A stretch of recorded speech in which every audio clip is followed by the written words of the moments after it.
자, 우리가 중간고사 이후에 기말고사 전까지 우리가 무엇을 배웠는지 한번 보도록 하겠습니다. PPT는 저는 전부 준비를 했습니다. 그래서 이렇게 보시면 이게 밑에만, 여러분은 아마 밑에만 살짝 보이실 건데요. 저는 지금 모든 PPT를 다 열어놓은 상태입니다. 그 중에서 13장 보겠습니다. 일단은 여기에서는요, 아주 기초적인 내용이 나옵니다. 기초적인 내용들이 나오고요.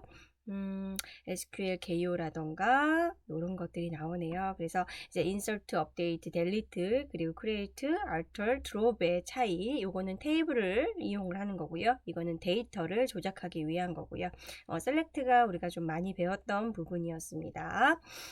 자, 14강 보겠습니다. 자, 14강에서는요, 자, select랑 from에 대해서 배웠습니다. 자, select from이 그 위치와 그리고 그때 사용되는 형태, 그리고 어떻게 사용되는지 문제 위주로 조금 보시면 좋을 것 같습니다. 물론 이론 개념적인 부분도 중요하지만 이제 문제에서 어떻게 사용이 되는지 그런 거 한번 보시면 좋을 것 같고요. 외월절에서는 뭐 이러한 연산자들이 있었죠. 연산자가 있었고 비교를 하기 위한 거, 그리고 범위 지정할 between이라던가, 그리고 집합 in이라는 것을 사용을 했습니다. 그리고 like라는 거 있었죠. 패턴을 이용하기 위해서 like라는 연산자가 있었고요. like, 그리고 요거는 wild 문자죠. wild 문자 같은 거, 이런 거 있었습니다.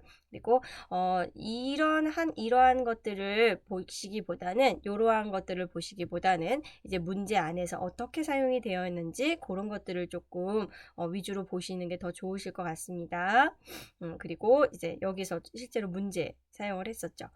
연수 문제 요런 식으로 나온다는 거, 그리고 요런 식으로 보시면 좋을 것 같습니다. 이 문제 위주로 너무 성이 김씨고 이름이 아로 끝나는 고객의 이름과 주소라던가 이런 식으로 문제 위주로 조금 보시면 좋을 것 같습니다.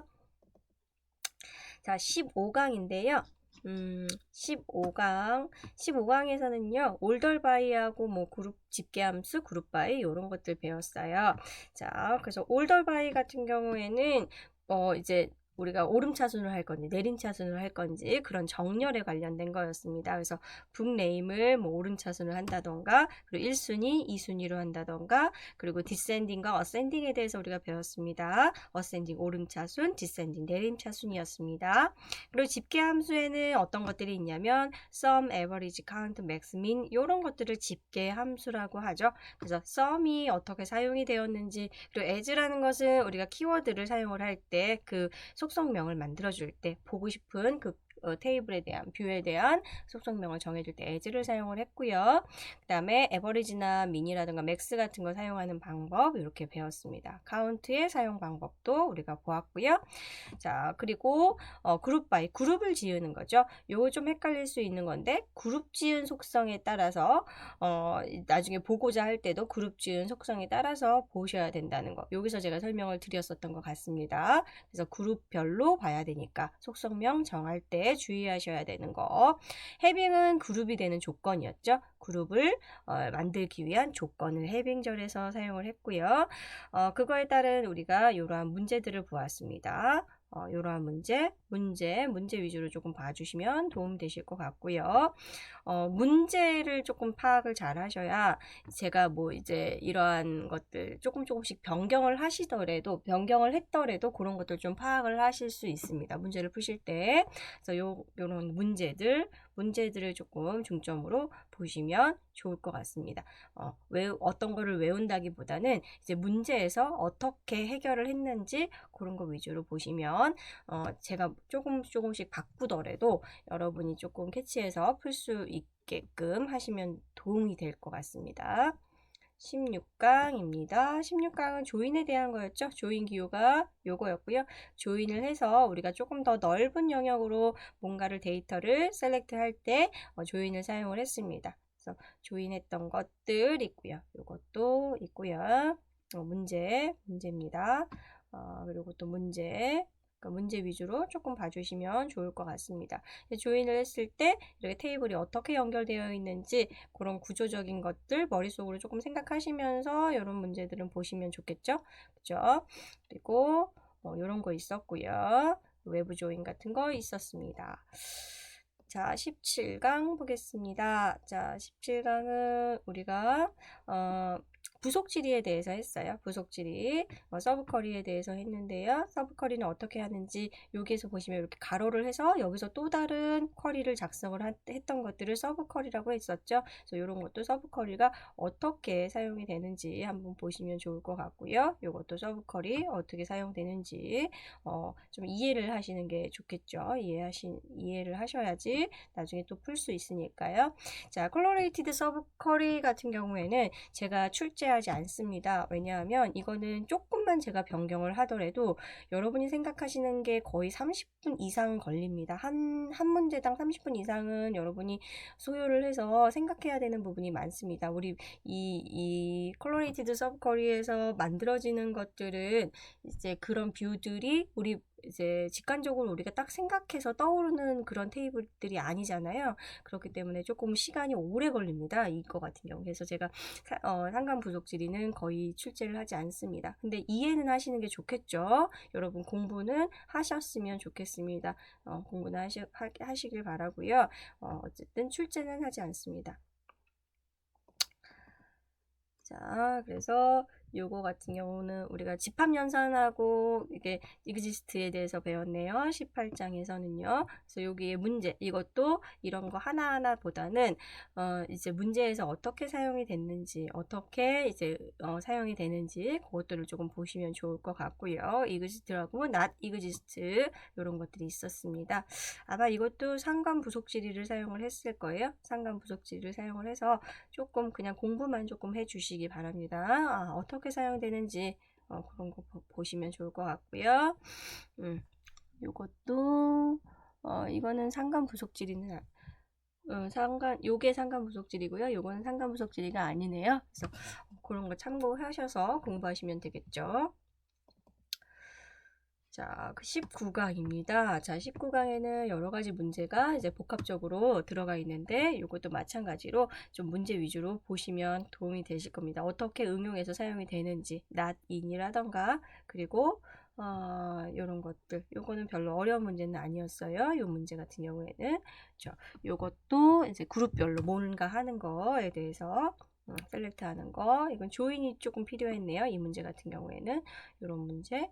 그리고 이런 것들 네 보시면 도움 되실 것 같아요. 이런 것들 문제 위주로 봐주세요. 문제는 꼭 보셔야 됩니다. 제가 문제를 조금씩 변경을 했을 수 있기 때문에 문제를 보셔야지. 그리고 문제를 이해하셔야 되겠죠. 어떻게 해결했는지 이해를 하셔야 됩니다. 그래야지 나중에 여러분 힘들지 않게 문제를 푸실 수 있습니다. 자, 복합 문제 두 번째네요. 자, 요거 같은 경우에는 지금 요거까지는 괜찮은데요. 요거까지는 조금 봐주시고요. 요거는 지금 상관 부속질이라서 제가 이제 요런 건 조금 제외를 했습니다. 요것도 마찬가지로 상관 부속질이라 좀 제외를 했습니다. 자, 21강이네요. 21강은 테이블 관련된 거죠. 테이블을 생성하거나 변경하거나 삭제하는 거에 대해서 배웠는데요. 자, create 어떻게 create 하는지, 물론 이런 것들 기본적인 문법을 아셔도 되지만 이러한 기본적인 문법은 우리가 잘 외워지지 않습니다. 실제 어떻게 사용되는지 문제 위주로 봐주시면 좋을 것 같습니다. 실제로 어떻게 만들어지는지 문제 위주로 조금 봐주시고요. 여기서는 제약 조건과 참조하는 거에 대해서도 나오네요. 부모 자식 간의 참조, 누가 누구를 참조할 건지, 그리고 제약 조건을 어떻게 걸 건지에 대해서 이제 설명을 하고 있습니다. 크레이트 문 문제 위주로 얼털문에 대해서 나오네요. 얼털문은 어떻게 사용되는지 한번 봐주시고요. 그리고 드롭문 같은 경우도 어떻게 사용되는지 한번 봐주시면 좋을 것 같습니다. 자, 22강이죠. 자, 22강은 지금 투플 관련된 거 insert, update, delete라고 해서 이제 데이터를 조작하는 겁니다. 데이터를. 자, 그래서 insert 어떤 것을 이게 투플을 이제 더 삽입을 한다던가 그 삽입할 때 어떠한 과정이 필요하다는 거, 어떻게 한다는 거 조금 봐주시고 봤고요. bulk insert 같은 경우는 어떻게 기존의 테이블이 있었고 그 테이블을 이제 한꺼번에 집어넣는다는 거였죠. 자, 그리고 업데이트 같은 경우에는 이제 그 값들을 새롭게 변경을 하는 거였습니다. 그래서 값을 수정하는 거였고요. 이렇게 사용됐고 이렇게 사용됐던 것도 한번 봐주시기 바랍니다. 부속지리를 사용을 했죠. 여기서 set에 부속지리 사용을 해서 했네요. 자, 그리고 delete 같은 경우에는 delete도 이런 식으로 이러한 조건, 그리고 이건 이거는 조금 제약이 걸려 있는 경우죠. 제약이 걸려 있어서 에러가 나는 경우였었고요. 그리고 이런 것들도 조금 말아주시기 바랍니다. 연수 문제 풀이도 어떻게 문제를 풀었는지, 어떻게 해결을 했는지 이것도 한번 봐주시기 바랍니다. 자, 23강은 네, 데이터베이스 모델링하는 거였잖아요. 그래서 데이터베이스 생명 주기는 이러한 5개 단계로 이루어진다는 거 알고 계시면 좋을 것 같고요. 각각 어떤 내용들이 있는지, 그리고 모델링의 과정은 이제 1단계부터 우리가 4단계까지, 단계라고 하기는 좀 그렇네요. 우리가 순서를 이렇게 잡았었죠.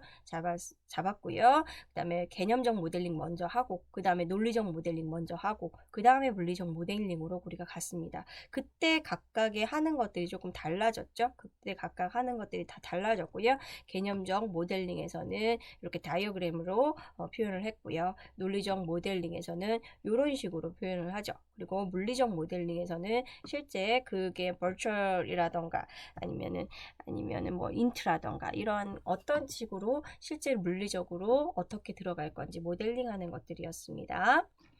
자, 24강 하겠습니다. 자, 24강에서는요, 이제 ER 모델에 대해서 나오는데, 자, ER 모델은 어떤 거다라는 거죠. Entity Relationship 모델이다라는 거죠. 그때 우리가 이것들을 표현하기 위해서 ER 다이어그램이라는 것으로 표현을 했고요. ER 모델을 ER 다이어그램으로 표현을 했고요.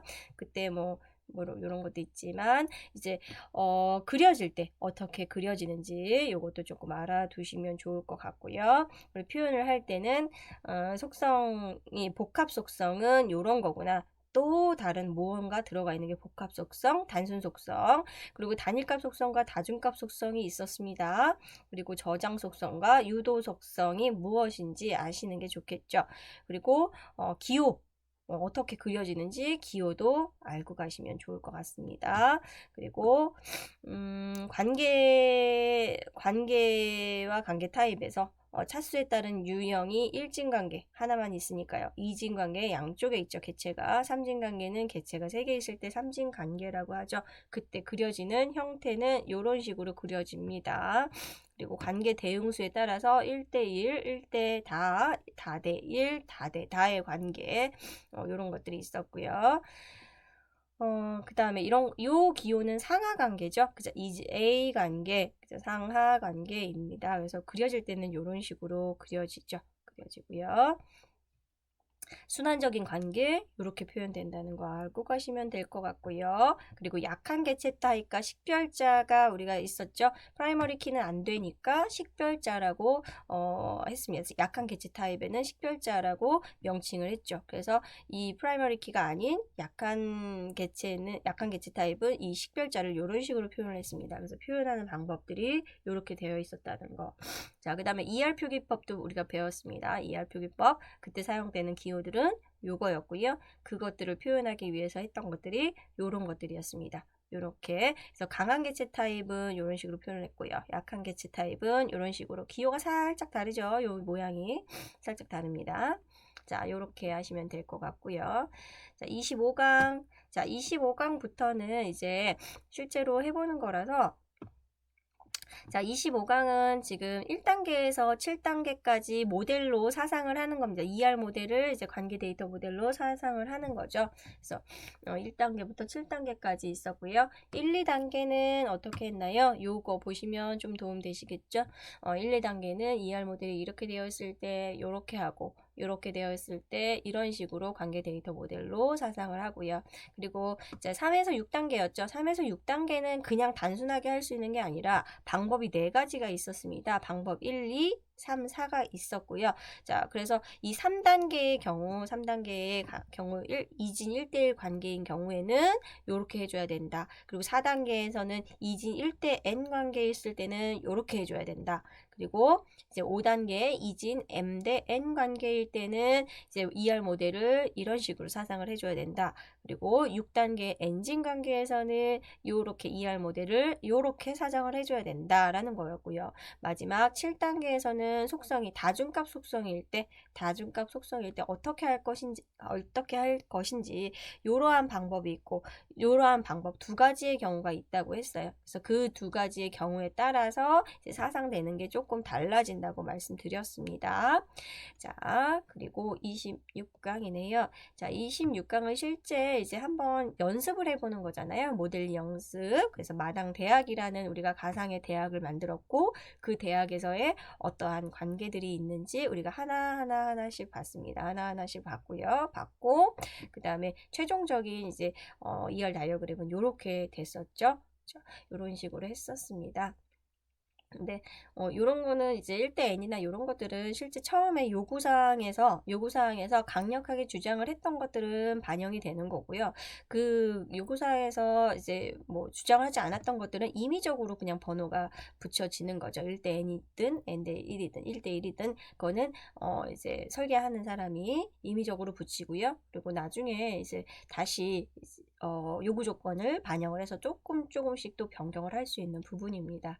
자, 우리가 요렇게까지 배웠고요. 요점 정리 영상은 이것으로 마치도록 하겠습니다. 고생하셨습니다.